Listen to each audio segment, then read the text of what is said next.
Hello, जैसा कि आप सभी साथियों और मित्रों, आपको एक आवश्यक बात बताना चाह रहा हूँ।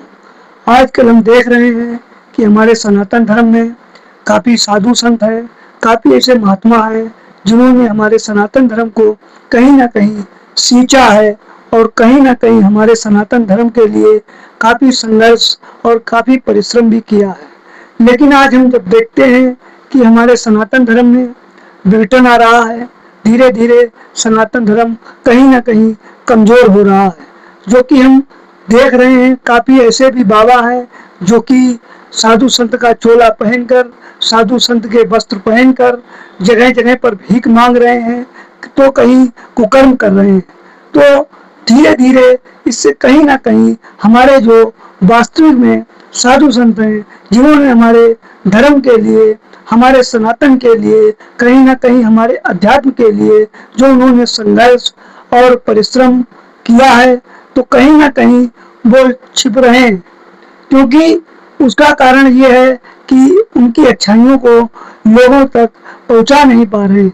क्योंकि कुछ ऐसे चोला पहनकर संत हैं और जो साध्वी हैं, जो बने हुए हैं, जो कि उसकी आड़ में कुकर्म भी करते हैं और गंदे कृत्य भी करते हैं, और कहीं ना कहीं उनके आचरण भी ऐसे नहीं है। और वास्तविक में जो संत हैं, जैसे कि हमारे प्रेमानंद जी महाराज, बाबा बागेश्वर जी, काफ़ी ऐसे संत हैं जो वास्तविक में सनातन की ध्वजा को, सनातन की पताका को, सनातन के स्तंभ को एक उच्च स्थान पर ले जा रहे हैं। लेकिन कुछ ऐसे लोग वस्त्र पहनकर, संत के वस्त्र पहनकर जगह जगह पर हम देखते हैं भीख मांगते हैं, पैसे मांगते हैं, भगवान का नाम लेकर, भगवान की प्रतिमा दिखाकर उनसे पैसा लेते हैं, जो कि गलत उपयोग करते हैं उसका धन का।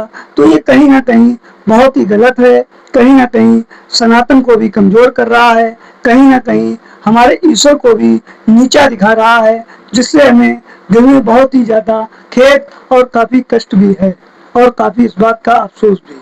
तो ये कहीं ना कहीं मेरे हिसाब से बिल्कुल उचित नहीं है। और वास्तविक में जो संत हैं उनका मैं आज भी सम्मान करता हूँ, आज भी उनकी इज्जत करता हूँ, उनके मार्गदर्शन से मैं आगे बढ़ रहा हूँ और चल रहा हूँ, और उनके प्रवचन मैं रोज सुनता भी हूँ और देखता भी हूँ। वास्तविक में यही एक जीवन की खूबसूरती और हमारे सनातन को आगे बढ़ाने का कहीं ना कहीं रास्ता है। ऐसे संतों के चरणों में मैं प्रणाम करता हूँ। लेकिन एक बात अवश्य बताना चाहता हूँ, ऐसे बाबाओं के ऊपर कठोर कार्रवाई होनी चाहिए जो कहीं ना कहीं हमारे सनातन की आड़ में ऐसे गंदे और गलत काम करते हैं, जिनका मैं पुरजोर से विरोध करता हूँ। ये कभी बाबा नहीं हो सकते, ये कभी संत नहीं हो सकते, ये कभी महात्मा नहीं हो सकते। तो ऐसे लोगों पर कठोर कार्रवाई होनी चाहिए और हम सभी को भी खुलकर आगे बढ़कर इस चीज़ का विरोध भी करना चाहिए, और अगर विरोध प्रदर्शन भी करना पड़ता है तो करना चाहिए, क्योंकि ये कहीं ना कहीं बहुत ही गलत है, बहुत ही दुर्भाग्य का विषय है और बहुत ही चिंता का विषय है।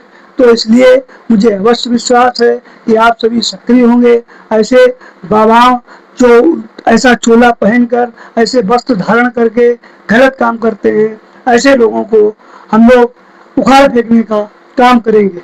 जय सनातन धर्म।